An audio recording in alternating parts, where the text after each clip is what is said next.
Well, it's been nearly a month since Election Day, but the mainstream media is still melting down over the reality of a President Trump. Why is this not government intervening in the private sector?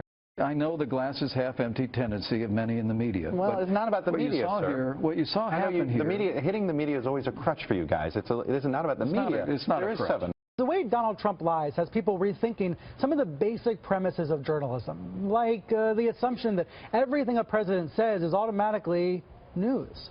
I think Trump does it differently than past presidents. His lies are different and deserve scrutiny. Never in a million years could I have imagined myself on this stage in New York really appealing for the safety and the freedom of the American press. And I base that on, obviously, Donald Trump's rhetoric against the press. I feel I have to stand up for my own tribe in the United States. The president-elect took to Twitter to hit back at the media.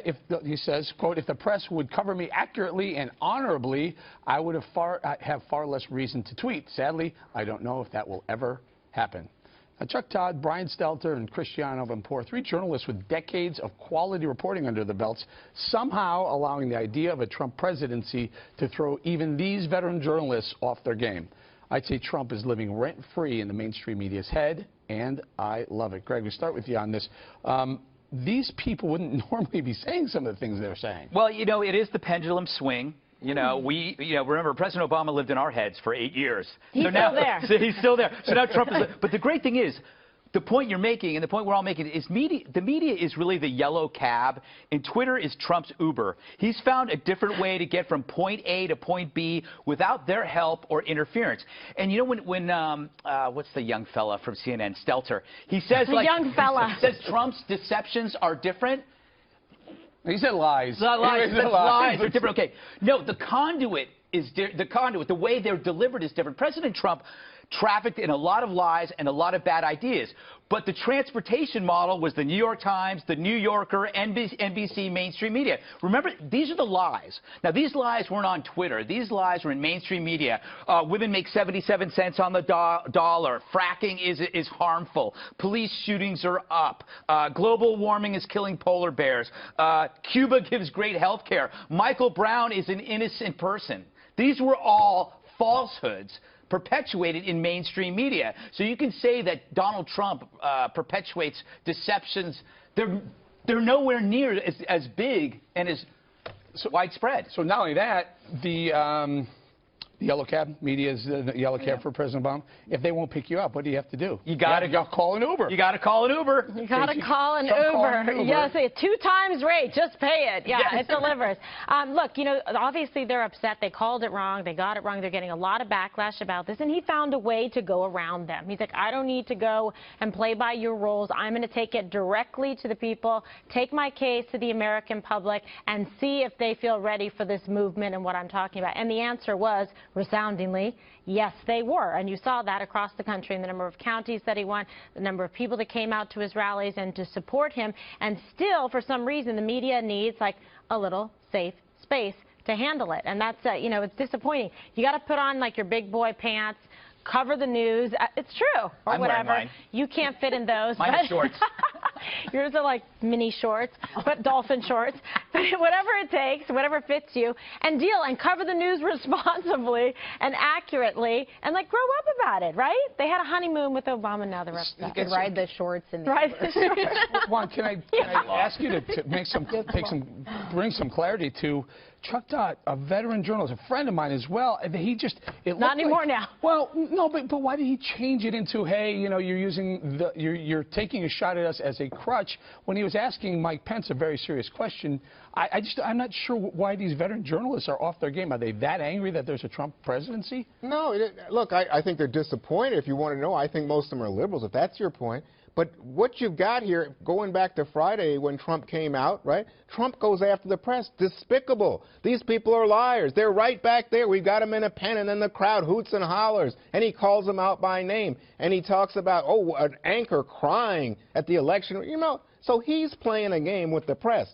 The troubling part of it is, you know, if you look at PolitiFact, it's like 70% of his claims not true. And people say, well, it doesn't matter. It's Donald Trump. It's symbolic what he just said. Don't take him literally.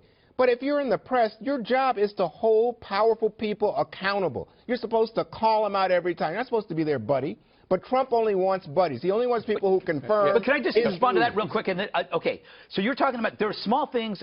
Believe me, I called Trump on a lot of them on things. But the media let President Obama and most liberals get away with the big themed ideas, the ideas that over time bankrupt a country. Yeah, and listen, we'll just take that. So the media is supposed to hold the office of presidency accountable. We haven't really seen that over the last 8 years. Well, look, the media, Juana's right. The media's job is to hold candidates and politicians. Never start a line with Juana's The right. only time in history, literally, You're going to get a little shock collar. Oh, boy, oh, boy. I don't want to inflate, you know, but no, the media's job is to hold people accountable. But who's holding the media accountable? And that's the big problem. The press has been able to run amok, and nobody has held them accountable. And as someone who's worked for Republican candidates, for Republican members of Congress, the bias is real. And Juan even pointed that out, the fact that the majority of the media is liberal, and the scrutiny that is given to Republican candidates, Republican politicians, Republicans and members of Congress is a lot more amplified than it is to the Democratic Party. So the thing I like about Donald Trump is the fact that he is not dealing with any of that. He has held them accountable, and he's essentially rendered them useless because he was able to figure out a way, Uber, or, you know, Twitter, whatever you want to call it. He's been able to find a way to bypass them and to get his message out. He did that with Twitter. He did that with his town halls. He did that with his Facebook Lives.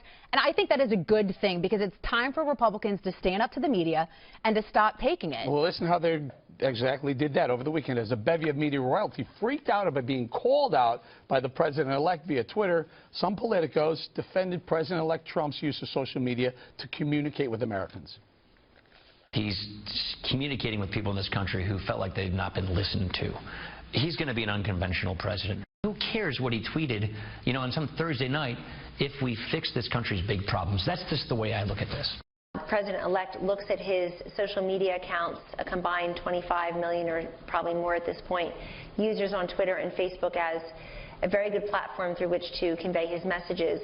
I can tell you firsthand that there are posts that he makes that otherwise would not be heard or seen by those 25 million people but for him posting them. I think one of the reasons people get so concerned about the tweets is it's sort of a way around the press. It's a modern era, modern technology. He's at the point where we don't need you guys anymore.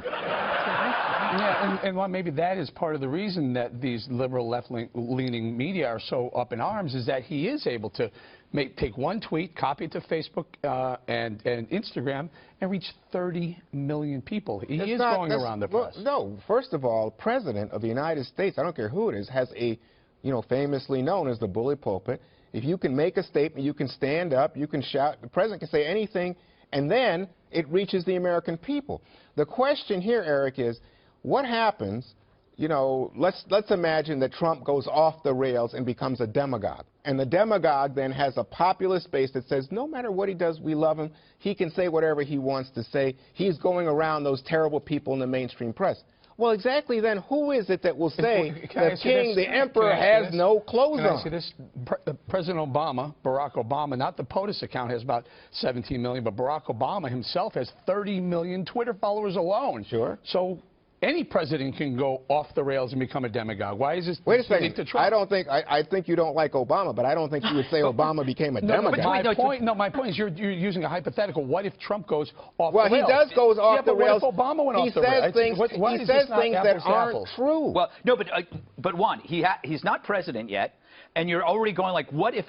Believe me, there's enough mainstream media around to go after Trump, and it will happen. The honeymoon will be over, and there will be people there. There's another side to this, though. The reason Twitter is a great way for him to communicate with America. But he's got to take some responsibility with that, because that means you don't retweet or get involved in any kind of conspiracy thinking, because we would see, like, we know this. Around the table, we get people tweeting at us saying, why aren't you covering this story about Pizzagate? We know it's false. I'm glad you brought that up, because this weekend... No, but my point is this. My point is this. With something great, a great tool like Uber, you got to make sure the drivers are safe. Right. So you got to have some responsibility. But I also think there's a danger with the media because they sensationalize everything with Donald Trump. So the problem is when it is the media's job to hold presidents accountable, but when you over-sensationalize everything, then when do voters and people and Americans actually know when there's a problem? And the Democratic Party does this too, because when you call everyone a racist, when everyone is a bigot, when everyone is sexist, then who actually is a bigot? Who actually is sexist? The problem is when you over-sensationalize everything, when that is your MO, when that is your game, then you muddy the waters. And I think it's hard to make things clear when you do that. I apologize. Okay. Let me just take a second here. But I just find it hard to say it's the media's fault for over-sensationalizing, Lisa. When he says things about, people being rapists and thieves, when he says things about John McCain is not a hero because he got caught, when he says horrible things. How about when Barack Obama says you didn't build that? Or how about when Barack Obama or the There's an argument. You don't like the argument, but it's not. Drop the ball in Benghazi. Go ahead. President Obama has enjoyed really like a fairy tale romance with the mainstream media. They are very much, they like him personally. They like his politics, his ideology. So to say anything, I mean, he's the one that really hasn't had a full fact-checking and whatnot. He's actually had, I think, quite a nice relationship, a nice 8 years with the press, with the exception of him calling out and having a problem, with the Fox News channel, because we're actually reporting all of the news instead of just select, positive stories. You've got to talk about actually what's going on everywhere. Now, the flip side of it is nobody's had it so bad as President-elect Donald Trump in terms of the amount of bashing, trashing in the press, even the New York Times saying, that they got it wrong, that they went too far, that they need to do a better job of having fair and balanced reporting and covering accurately. So I think this is going to be a real test for journalism in this country. Fellow Republicans said this guy's not telling the truth. Fellow Republicans. Future Secretary of State. The guy who headed up the Never Trump movement, you're calling a fellow Republican. But he's going to be Secretary of State. That's all going to be. I'm going to say he's not. But we're going to talk about that coming up.